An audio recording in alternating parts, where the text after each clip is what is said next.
वाढ, मूड, चयापचय आपल्या शरीरातल्या अनेक महत्वाच्या क्रिया पडद्यामागून कंट्रोल होत असतात नाही, आपल्याला कळत पण नाही बहुतेक वेळा. आणि ह्यात हॉर्मोन्सची भूमिका तर फार मोठी आहे, बरोबर की नाही? अगदी खरंय. ही एक अदृश्य पण जबरदस्त पॉवरफुल सिस्टीम आहे. आज आपण याचं रासायनिक समन्वय आणि एकात्मतेच्या जगात जरा डोकावणार आहोत. आपल्याकडे असलेल्या काही नोट्सच्या आधारावर आपण समजून घेऊ की हे हॉर्मोन्स आणि आपली अंतःस्रावी ग्रंथी प्रणाली म्हणजे एंडोक्राईन सिस्टम नक्की कशी काम करते आणि ती आपल्यासाठी इतकी महत्वाची काय आहे. म्हणजे आपण आपल्या शरीरातल्या या केमिकल मेसेंजर्सची गोष्ट करणार आहोत. पण एक मिनिट, शरीरात समन्वयासाठी मज्जासंस्था पण आहे ना, नर्वस सिस्टम. मग या दोन्हींमध्ये काय फरक आहे? खूपच चांगला प्रश्न आहे. बघ, मज्जासंस्था म्हणजे आपल्या शरीराचं सुपरफास्ट कम्युनिकेशन नेटवर्क. विजेच्या वेगाने मेसेज पाठवते. एकदम फास्ट. हो, पण तिचा प्रभाव एकदम क्षणिक असतो. म्हणजे जसं आपण स्विच ऑन ऑफ करतो ना तसं. ओके. या उलट ही अंतःस्रावी प्रणाली थोडी स्लो आहे. म्हणजे जणू काही पोस्टाने पत्र पाठवल्यासारखं. अच्छा. पण तिचा प्रभाव जास्त काळ टिकतो आणि खूप व्यापक असतो. तर या दोन्ही सिस्टम्स मिळून आपल्या शरीराचा सगळा कारभार अगदी सुरळीत सांभाळतं. इंटरेस्टिंग. चला तर मग या हॉर्मोन्सच्या जगात जरा खोलवर जाऊया. सुरुवात अगदी बेसिक पासून करूया. हॉर्मोन्स म्हणजे नेमकं काय? तर हॉर्मोन्स हे आपल्या अंतःस्रावी ग्रंथींमधून म्हणजे एंडोक्राईन ग्लँड्समधून स्रवणारे केमिकल मेसेंजर आहेत. Chemical messenger? हो. या ग्रंथींना नलिकाविरहित म्हणतात, डक्टलेस ग्लँड्स, कारण त्या आपलं सिक्रीशन म्हणजे हे हॉर्मोन्स थेट रक्तात सोडतात. थेट रक्तात? म्हणजे पाईप वगैरे काही नाही? नाही, काही नाही. थेट रक्तात मिक्स होतात आणि मग रक्ताबरोबर पूर्ण शरीरभर फिरतात. पण गंमत म्हणजे ते फक्त त्यांच्या ठरलेल्या पेशींवर म्हणजे टार्गेट सेल्सवरच परिणाम करतात. अरे वा. म्हणजे त्यांचं टार्गेटिंग एकदम स्पेसिफिक असतं. सायंटिफिक भाषेत कसं सांगतात याबद्दल? सायंटिफिकली बोलायचं झालं तर हॉर्मोन्स म्हणजे पोषणमूल्य नसलेले नॉन न्यूट्रिएंट केमिकल पदार्थ आहेत, जे एका पेशीकडून दुसऱ्या पेशीकडे मेसेज पोचवतात. एंट्रासेल्युलर मेसेंजर्स म्हणतात त्यांना. हां. आणि ते खूपच कमी प्रमाणात तयार होतात. हॉर्मोन हा शब्द स्टार्लिंग यांनी 1905 मध्ये वापरला आणि सिक्रिटिन हा पहिला शोधलेला हॉर्मोन होता, जो बेलीज आणि स्टार्लिंग यांनी 1903 मध्ये शोधला. अच्छा. आणि हे सगळे हॉर्मोन्स एकाच प्रकारचे असतात की वेगवेगळे? नाही, वेगवेगळे प्रकार आहेत त्यांच्या केमिकल स्ट्रक्चरनुसार. मोठे ग्रुप सांगायचे झाले तर एक म्हणजे पेप्टाइड किंवा प्रोटीन हॉर्मोन्स, जसं इन्सुलिन, ग्रोथ हॉर्मोन. हे पाण्यात विरघळणारे असतात, वॉटर सॉल्युबल. ओके, पाण्यात विरघळणारे. दुसरे म्हणजे स्टेरॉइड हॉर्मोन्स, जसं टेस्टोस्टेरॉन, इस्ट्रोजेन, कॉर्टिसॉल. हे मेदात विरघळणारे असतात, लिपिड सॉल्युबल. मेदात विरघळणारे म्हणजे फॅट्समध्ये. प्रकारांमुळे त्यांच्या कामाच्या पद्धतीत पण फरक असणार नक्कीच. जे मेदात विरघळणारे आहेत ते पेशींमध्ये सहज जात असतील. अगदी बरोबर पकडलंस. स्टिरॉइड हार्मोन्स पेशींच्या आवरणातून म्हणजे सेल मेम्ब्रेनमधून आरामात आत जातात आणि थेट पेशीच्या केंद्रकात न्यूक्लियसमध्ये जाऊन तिथल्या डीएनएवर परिणाम करतात. डायरेक्ट डीएनएवर? हो. आणि जे पाण्यात विरघळणारे आहेत म्हणजे पेप्टाइड हार्मोन्स, ते सेल मेम्ब्रेनच्या बाहेर जे रिसेप्टर्स असतात ना त्यांना चिकटतात. म्हणजे दारावरच्या बेलसारखं? अगदी. दारावरची बेल वाजून आत निरोप पाठवतात. ते स्वतः आत जात नाहीत. हे खूपच भारी आहे. आता या हार्मोन्स बनवणाऱ्या मुख्य ग्रंथी कोणत्या आहेत आपल्या शरीरात? आपल्या अंतःस्रावी प्रणालीमध्ये काही मेन प्लेयर्स आहेत. बघ, मेंदूच्या खाली पिट्युटरी ग्रंथी, तिच्यावर कंट्रोल ठेवणारा हायपोथॅलॅमस. मग मानेमध्ये थायरॉइड आणि तिच्या मागे पॅराथायरॉइड ग्रंथी. छातीमध्ये थायमस ग्रंथी. पोटात स्वादुपिंड म्हणजे पँक्रियाज. किडनीच्या वर ॲड्रेनल ग्रंथी. 2 किडनीवर 2? हो. आणि मग जनन ग्रंथी, गोनॅड्स. पुरुषांमध्ये वृषण म्हणजे टेस्टिस आणि स्त्रियांमध्ये अंडाशय म्हणजे ओव्हरी. इतकंच नाही तर आपलं हृदय, किडनी, पोट, आतडी हे अवयवसुद्धा गरजेनुसार काही हॉर्मोन्स बनवतात. बापरे, इतक्या सगळ्या ग्रंथी! यांचं कंट्रोल कोण ठेवतं? म्हणजे कोण आहे या सगळ्या ऑर्केस्ट्राचा कंडक्टर? या सिस्टीमचा मास्टर कंट्रोलर आहे मेंदूमधला हायपोथॅलॅमस. हायपोथॅलॅमस? हो. हा पिट्युटरी ग्रंथीवर कंट्रोल ठेवतो आणि पिट्युटरी ग्रंथी मग दुसऱ्या अनेक ग्रंथींना कंट्रोल करते. म्हणूनच पिट्युटरीला आधी मास्टर ग्लँड म्हणायचे. अच्छा, पण आता कळलं की तिचा पण बॉस आहे हायपोथॅलॅमस. अगदी. ओके. तर हायपोथॅलॅमस कसा कंट्रोल करतो पिट्युटरीला? हायपोथॅलॅमसमध्ये खास न्यूरोसिक्रेटरी पेशी असतात. त्या 2 प्रकारचे हॉर्मोन्स बनवतात. एक रिलीजिंग हॉर्मोन्स जे पिट्युटरीला हॉर्मोन बनवायला सांगतात. ऑर्डर देतात. बरोबर. आणि दुसरे इनहिबिटिंग हॉर्मोन्स जे पिट्युटरीला थांबवायला सांगतात. हे हॉर्मोन्स एका स्पेशल ब्लड सर्क्युलेशन सिस्टमने पिट्युटरीच्या पुढच्या भागापर्यंत म्हणजे अँटिरियर पिट्युटरीपर्यंत पोचतात आणि तिला कंट्रोल करतात. उदाहरणार्थ GnRH नावाचा हॉर्मोन पिट्युटरीला LH आणि FSH हे लैंगिक हॉर्मोन्स बनवायला सांगतो. तर सोमॅटोस्टॅटिन नावाचा हॉर्मोन पिट्युटरीला ग्रोथ हॉर्मोन बनवण्यापासून थांबवतो. आणि पिट्युटरीचा मागचा भाग पोस्टिरियर पिट्युटरी हायपोथॅलॅमसच्या डायरेक्ट न्यूरल कंट्रोलखाली असते, म्हणजे मज्जासंस्थेच्या कंट्रोलखाली.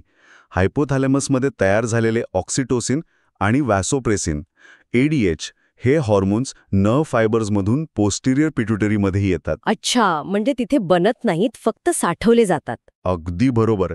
तिथे साठवले जातात आणि गरजेनुसार रक्तात सोडले जातात. मग पिट्युटरी ग्रंथी स्वतः कोणकोणते महत्वाचे हॉर्मोन्स बनवते? अँटेरियर पिट्युटरी खूप महत्वाचे हॉर्मोन्स बनवते. एक तर आहे ग्रोथ हॉर्मोन GH, जो शरीराच्या वाढीसाठी लागतो. प्रोलॅक्टिन PRL दूध तयार करण्यासाठी महत्वाचा आहे. मग PSH आहे, जो थायरॉइडला स्टिम्युलेट करतो. ACTH आहे, जो ॲड्रिनल ग्रंथीला कंट्रोल करतो. आणि LH व FSH आहेत, जे लैंगिक ग्रंथींवर म्हणजे गोनॅड्सवर काम करतात. ग्रोथ हॉर्मोनचं प्रमाण बिघडलं तर काय होतं? आपण ऐकतो की काही जण खूप उंच किंवा खूप बुटके असतात. हो, बरोबर.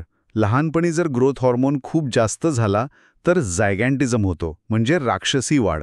आणि जर खूप कमी झाला तर पिट्युटरी डॉर्फिझम म्हणजे खुजेपणा येतो. आणि मोठ्या माणसांमध्ये प्रौढपणी जर ग्रोथ हॉर्मोन वाढला तर ॲक्रोमेगाली होतो. यात हात, पाय आणि चेहऱ्याची हाडं विचित्रपणे वाढतात. चेहरा पण विद्रूप दिसू शकतो आणि वेळेवर उपचार नाही केले तर खूप गंभीर प्रॉब्लेम्स होऊ शकतात. अरे देवा. आणि पिट्युटरीच्या मागच्या भागातून येणारे हार्मोन्स ऑक्सिटोसिन आणि वॅसोप्रेसिन. ऑक्सिटोसिनला तसं लव्ह हॉर्मोन पण म्हणतात, पण त्याची मेन भूमिका बाळंतपणात गर्भाशयाला आकुंचन पावण्यास मदत करणे आहे आणि नंतर स्तनपानासाठी दूध बाहेर यायला पण मदत करते. ओके. आणि वॅसोप्रेसिन, ज्याला ADH म्हणजे अँटी डाययुरेटिक हॉर्मोन पण म्हणतात, तो आपल्या शरीरातलं पाण्याचं प्रमाण कंट्रोल करतो. तो किडनीला पाणी वाचवायला सांगतो, म्हणजे लघवी कमी होते. आणि जर ADH कमी असेल तर खूप जास्त लघवी होते आणि खूप तहान लागते. या कंडिशनला डायबिटीज इन्सिपिडस म्हणतात. हा आपल्या नेहमीच्या डायबिटीज मेलिटसपेक्षा म्हणजे साखरेच्या डायबिटिक्सपेक्षा वेगळा आहे बरं का. हे महत्वाचं आहे, समजला. आता वळूया मानेतल्या थायरॉइड ग्रंथीकडे. ती फुलपाखराच्या आकाराची असते असं म्हणतात. हो, अगदी तशीच दिसते. आपल्या श्वासनलिकेच्या दोन्ही बाजूंना असते. थायरॉइड ग्रंथी थायरॉक्सिन T4 आणि ट्रायआयोडोथायरोनिन T3 हे हॉर्मोन्स बनवते आणि यासाठी आयोडीन खूप गरजेचं असतं. आयोडीन जे मिठामध्ये असतं? अगदी तेच. हे T3 आणि T4 हॉर्मोन्स आपल्या शरीराचा मेटाबॉलिक रेट म्हणजे चयापचयचा वेग कंट्रोल करतात. आपण किती एनर्जी वापरतो, किती कॅलरीज जाळतो यावर त्यांचं नियंत्रण असतं. म्हणजे शरीराचा ॲक्सेलरेटर पेडल झालं की हे? बरोबर. ते शारीरिक आणि मानसिक वाढीसाठी, हृदयाच्या गतीसाठी आणि इतर अनेक कामांसाठी खूप महत्वाचे आहेत. याचं काम बिघडलं तर काय होतं? जर थायरॉइड कमी काम करत असेल, म्हणजे हायपोथायरॉइडिझम, तर सगळं स्लो होऊन जातं. वजन वाढतं, थकवा येतो, थंडी जास्त वाजते, विचार पण मंदावतात. लहान मुलांमध्ये आयोडीनच्या कमतरतेमुळे असं झालं तर क्रेटिनिझम होतो, ज्यात शारीरिक आणि मानसिक वाढ खुंटते. गलगंड किंवा गॉयटर पण होऊ शकतो. आणि जास्त काम केलं तर हायपरथायरॉइडिझम. तर सगळं फास्ट होतं. वजन कमी होतं, हृदयाची धडधड वाढते, गरम होतं, चिडचिड होते. ग्रेव्स डिसीज हा हायपरथायरॉइडिझमचा एक कॉमन प्रकार आहे. त्यात डोळे मोठे आणि बाहेर आल्यासारखे दिसू शकतात. अच्छा.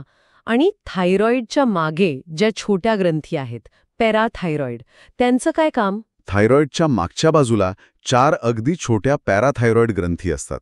त्या पॅराथायरॉइड हार्मोन नावाचा हार्मोन बनवतात. PTH? हो, PTH. याचं मुख्य काम आहे रक्तातली कॅल्शियमची पातळी वाढवणं, हाडांमधून कॅल्शियम रक्तात आणणं, किडनीतून कॅल्शियम परत शोषून घेणं आणि आतड्यांमधून कॅल्शियमचं शोषण वाढवणं ही त्याची कामं आहेत. म्हणजे थायरॉइडच्या उलट थायरॉइड पण कॅल्शियमवर काम करतो ना? हो, थायरॉइड एक कॅल्सिटॉनिन नावाचा हार्मोन पण बनवतो जो रक्तातलं कॅल्शियम कमी करतो. तर PTH कॅल्शियम वाढवतो. या दोन्हींच्या बॅलन्समुळे रक्तातली कॅल्शियमची पातळी अगदी परफेक्ट राहते. कॅल्शियम तर हाडांसाठी आणि स्नायूंसाठी खूप महत्वाचं आहे. इथे गडबड झाली तर काय होतं? PTH कमी झाला तर रक्तातलं कॅल्शियम कमी होतं. त्यामुळे स्नायूंमध्ये अचानक तीव्र पेटके येतात. त्याला टिटॅनी म्हणतात. आणि PTH जास्त झाला तर रक्तातलं कॅल्शियम वाढतं. त्यामुळे हाडं ठिसूळ होतात आणि किडनी स्टोन म्हणजे मूतखडा व्हायचा धोका वाढतो. ओके. आता पुढची ग्रंथी छातीतली थायमस, ही फक्त लहानपणीच जास्त ऍक्टिव्ह असते असं ऐकलंय. हो, बऱ्यापैकी बरोबर आहे. थायमस ग्रंथी आपल्या रोगप्रतिकार शक्तीच्या डेव्हलपमेंटमध्ये विशेषतः लहानपणी खूप महत्वाची भूमिका बजावते. ती थायमोसिन्स नावाचे हॉर्मोन्स बनवते. थायमोसिन्स? हो, हे हॉर्मोन्स टी लिम्फोसाइट्स नावाच्या पांढऱ्या रक्तपेशींना तयार व्हायला आणि मॅच्युअर व्हायला मदत करतात. या टी पेशी आपल्या शरीरातल्या इन्फेक्शन्स आणि कॅन्सर पेशींशी लढतात. अच्छा. जसं जसं आपलं वय वाढतं तशी ही ग्रंथी लहान होत जाते आणि तिचं काम कमी होतं. त्यामुळे म्हातारपणी आपली इम्युनिटी थोडी कमी होते. म्हणजे इम्युनिटीसाठी ही ग्रंथी खूपच महत्वाची आहे. आता येऊया ॲड्रिनल ग्रंथींकडे. किडनीवरच्या टोप्या. अगदी बरोबर. प्रत्येक किडनीवर एक अशा 2 ॲड्रिनल ग्रंथी. यांचे 2 भाग आहेत, बाहेरचा कॉर्टेक्स आणि आतला मेड्युला. आणि दोन्ही भाग वेगवेगळे हॉर्मोन्स बनवतात. आधी मेड्युलाबद्दल बोलूया. हेच ते फाईट ऑर फ्लाईटवाले हॉर्मोन्स बनवतात ना? करेक्ट. ॲड्रिनल मेड्युला ॲड्रिनेलिन आणि नॉर ॲड्रिनेलिन हे हॉर्मोन्स बनवते. यांना कॅटिकोलामाइन्स म्हणतात. Emergency hormones. एक्झॅक्टली. जेव्हा आपण स्ट्रेसमध्ये असतो, घाबरतो किंवा अचानक काही संकट येतं तेव्हा हे हॉर्मोन्स लगेच रक्तात येतात. ते आपल्याला लढायला फाईट किंवा पळून जायला फ्लाईट तयार करतात. कसं काय? हृदयाचे ठोके वाढतात, श्वास फास्ट होतो, रक्तातली साखर वाढते, स्नायूंना जास्त रक्त मिळतं, डोळ्यांच्या बाहुल्या मोठ्या होतात. म्हणजे शरीर एकदम हाय अलर्ट मोडवर जातं. केस उभे राहतात, घाम येतो. बापरे, खरी इमर्जन्सी तयारी. आणि बाहेरचा भाग कॉर्टेक्स, तो काय करतो? ॲड्रिनल कॉर्टेक्स 3 प्रकारचे स्टिरॉइड हार्मोन्स बनवतो, ज्यांना एकत्रितपणे कॉर्टिकॉइड्स म्हणतात. 3 प्रकारचे? हो. पहिले ग्लुकोकॉर्टिकॉइड्स. यात मुख्य आहे कॉर्टिसॉल. हे आपल्या शरीरातल्या ग्लुकोजच्या लेव्हलवर परिणाम करतात, विशेषतः स्ट्रेसच्या वेळी. ते दाह म्हणजे इन्फ्लमेशन कमी करतात आणि इम्युन सिस्टीमवर पण परिणाम करतात. कॉर्टिसॉलचं नाव तर आपण स्ट्रेस हार्मोन म्हणून खूप ऐकतो. हो, तेच हे. दुसरे आहेत मिनरलोकॉर्टिकॉइड्स. यात मुख्य आहे अल्डोस्टिरॉन. हे शरीरातलं मीठ म्हणजे सोडियम आणि पाण्याचं प्रमाण कंट्रोल करून ब्लड प्रेशर नियंत्रणात ठेवायला मदत करतात. आणि तिसरे? तिसरे आहेत अँड्रोजेनिक स्टिरॉइड्स. हे पण लैंगिक हार्मोन्स आहेत, पण खूप कमी प्रमाणात बनतात. प्युबर्टीच्या वेळी केसांच्या वाढीत वगैरे यांची भूमिका असते. कॉर्टिसॉलचं प्रमाण बिघडलं तर काय होतं? म्हणजे जास्त झालं तर? कॉर्टिसॉल जास्त झालं की त्याला कशिंग सिंड्रोम म्हणतात.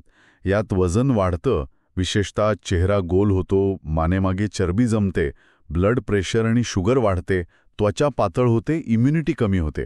आणि कमी झालं तर? कॉर्टिसॉल आणि अल्डोस्टिरॉन दोन्ही कमी झाले तर त्याला ॲडिसन्स डिसीज म्हणतात.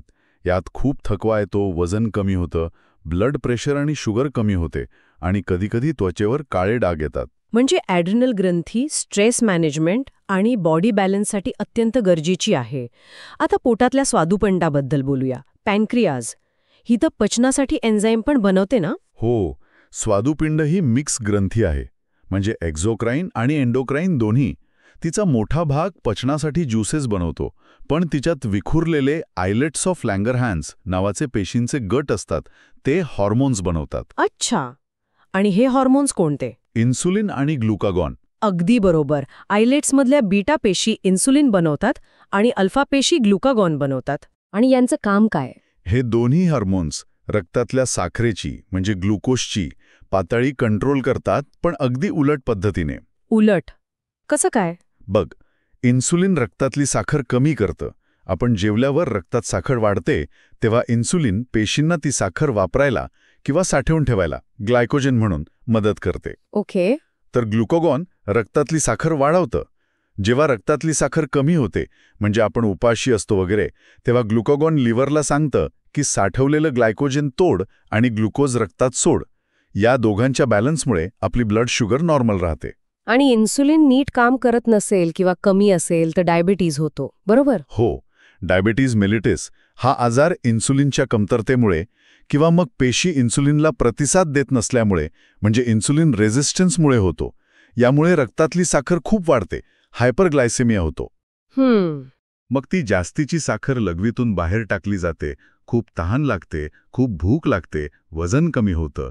यावर इन्सुलिनचे इंजेक्शन हा एक महत्त्वाचा उपचार आहे. डेल्टा पेशी सोमॅटोस्टॅटिन पण बनवतात, जे इन्सुलिन आणि ग्लुकोगॉनचं सिक्रेशन कमी करतं. अच्छा, आता शेवटच्या मुख्य ग्रंथी जननग्रंथी, गोनॅड्स. हो, गोनॅड्स. पुरुषांमध्ये वृषण म्हणजे टेस्टिस आणि स्त्रियांमध्ये अंडाशय म्हणजे ओव्हरी. हे प्रायमरी सेक्स ऑर्गन्स तर आहेतच, पण महत्वाचे हार्मोन्स पण बनवतात. पुरुषामध्ये कोणते? पुरुषांमध्ये टेस्टिसमध्ये लेडिक पेशी असतात, त्या मुख्यत्वे टेस्टोस्टेरॉन नावाचा अँड्रोजन म्हणजे पुरुष हार्मोन बनवतात. हा स्टेरॉइड हार्मोन आहे. आणि टेस्टोस्टेरॉन काय करतं? टेस्टोस्टेरॉनमुळे पुरुषांमध्ये सेक्स ऑर्गन्स डेव्हलप होतात, आवाज घोगरा होतो, दाढी मिशा येतात, मसल्स वाढतात आणि स्पर्म्स म्हणजे शुक्राणू तयार होतात. लैंगिक इच्छा म्हणजे लिबिडोसाठी पण हा महत्वाचा आहे. आणि स्त्रियांमध्ये अंडाशय? ओव्हरी. ओव्हरी इस्ट्रोजन आणि प्रोजेस्टेरॉन हे दोन मुख्य स्त्री हार्मोन्स बनवते. हे पण स्टेरॉइड आहेत. त्यांची काय कामं आहेत? ओव्हरीमध्ये फॉलिकल्स वाढत असतात. ते इस्ट्रोजन बनवतात. इस्ट्रोजनमुळे स्त्रियांमध्ये सेक्स ऑर्गन्स डेव्हलप होतात, स्तन वाढतात, आवाजाची पट्टी बदलते आणि मासिक पाळीचं चक्र कंट्रोल होतं. आणि प्रोजेस्टेरॉन? ओव्ह्युलेशन नंतर म्हणजे अंड बाहेर पडल्यावर कॉर्पस ल्युटियम नावाची रचना तयार होते. ती प्रोजेस्टेरॉन बनवते. प्रोजेस्टेरॉन मुख्यत्वे प्रेग्नन्सीसाठी महत्त्वाचा आहे. तो गर्भाशयाला प्रेग्नन्सीसाठी तयार करतो आणि प्रेग्नन्सी टिकवून ठेवायला मदत करतो. म्हणजे या सगळ्या ग्रंथी आणि त्यांचे हॉर्मोन्स मिळून आपल्या शरीरातलं जवळजवळ प्रत्येक फंक्शन कंट्रोल करतात. पण हे हॉर्मोन्स नक्की काम कसं करतात? म्हणजे पेशींना कसं कळतं की कोणत्या हॉर्मोनचा मेसेज ऐकायचा आहे? हा एकदम कळीचा मुद्दा आहे. प्रत्येक हॉर्मोनसाठी त्याच्या टार्गेट पेशींवर किंवा पेशींच्या आत खास ग्राही म्हणजे रिसेप्टर्स असतात. रिसेप्टर्स. हो, हे रिसेप्टर्स म्हणजे एका विशिष्ट कुलपासारखे लॉक असतात आणि हॉर्मोन म्हणजे त्याची चावी. की जेव्हा बरोबर हॉर्मोन चावी त्या बरोबरच्या रिसेप्टरला कुलपाला जोडला जातो, तेव्हाच पेशीच्या आत मेसेज पोचतो आणि मग पुढची ॲक्शन होते. आणि आपण आधी बोललो की काही हॉर्मोन्स पेशींच्या आत जातात आणि काही बाहेरूनच मेसेज देतात. अगदी. स्टिरॉइड हॉर्मोन्स आणि थायरॉइड हॉर्मोन्स जे मेधात विरघळणारे आहेत, लिपिड सॉल्युबल आहेत, ते सेल मेम्ब्रेनमधून आरामात आत जातात. ते पेशीच्या आत बहुतेक करून न्यूक्लियसमध्ये असलेल्या रिसेप्टर्सना चिकटतात. मग हा हॉर्मोन रिसेप्टर कॉम्प्लेक्स थेट डीएनएला जाऊन चिकटतो आणि विशिष्ट जनुकांचं काम चालू किंवा बंद करतो. जीन एक्सप्रेशन बदलतो. यातून नवीन प्रोटीन्स बनतात आणि पेशीचं काम बदलतं. याला थोडा वेळ लागतो, पण परिणाम जास्त काळ टिकतो. आणि जे पाण्यात विरघळणारे आहेत पेप्टाइड प्रोटीन हॉर्मोन्स, ते सेल मेम्ब्रेन ओलांडू शकत नाहीत. ते मेम्ब्रेनच्या बाहेरच्या बाजूला असलेल्या रिसेप्टर्सना चिकटतात. बाहेरूनच. हो, आणि यामुळे पेशीच्या आत सेकंड मेसेंजर तयार होतात. उदाहरणार्थ CAMP किंवा कॅल्शियम आयन्स. हे सेकंड मेसेंजर मग पेशीच्या आतले एन्झाईम्स ॲक्टिवेट करतात आणि पेशीचं काम बदलतं. ही क्रिया खूप फास्ट होते. अरे वा, म्हणजे 2 वेगवेगळ्या स्ट्रॅटेजी वापरतात हे हॉर्मोन्स. हे सगळं कंट्रोल कसं ठेवलं जातं? म्हणजे एखादा हॉर्मोन किती प्रमाणात बनायचा हे कसं ठरतं? जास्त किंवा कमी नाही ना होत? यासाठी शरीरात एक खूप भारी सिस्टम आहे. त्याला म्हणतात फीडबॅक कंट्रोल. फीडबॅक. हो, यातली सगळ्यात कॉमन पद्धत आहे निगेटिव्ह फीडबॅक. म्हणजे जेव्हा एखाद्या हॉर्मोनची लेवल रक्तात गरजेपेक्षा जास्त होते, तेव्हा तो हॉर्मोन स्वतःच किंवा त्याच्यावर कंट्रोल ठेवणाऱ्या ग्रंथीला म्हणजे पिट्यूटरी किंवा हायपोथॅलमसला सिग्नल पाठवतो की थांबा, आता बास झालं. आणि मग त्याचं उत्पादन कमी होतं. अगदी आपल्या घरातल्या एसीच्या थर्मोस्टॅट सारखं. तापमान सेट केलं की ते आपोआप ऑन ऑफ होतं तसं. अगदी परफेक्ट उदाहरण. तापमान वाढलं की कूलिंग चालू, कमी झालं की बंद. तसंच हॉर्मोन्सचं आहे. यामुळे त्यांची पातळी एका रेंजमध्ये राहते. आणि पॉझिटिव्ह फीडबॅक पण असतो म्हणालात. हो, पण तो खूप कमी वेळा वापरला जातो. यात उलटं होतं. एखादी क्रिया स्वतःलाच अजून वाढवते. याचं बेस्ट उदाहरण म्हणजे बाळंतपण. कसं काय? ऑक्सिटोसिनमुळे गर्भाशयाचं आकुंचन वाढतं आणि हे वाढलेलं आकुंचन अजून जास्त ऑक्सिटोसिन तयार करायला स्टिम्युलेट करतं. मग अजून आकुंचन, अजून ऑक्सिटोसिन.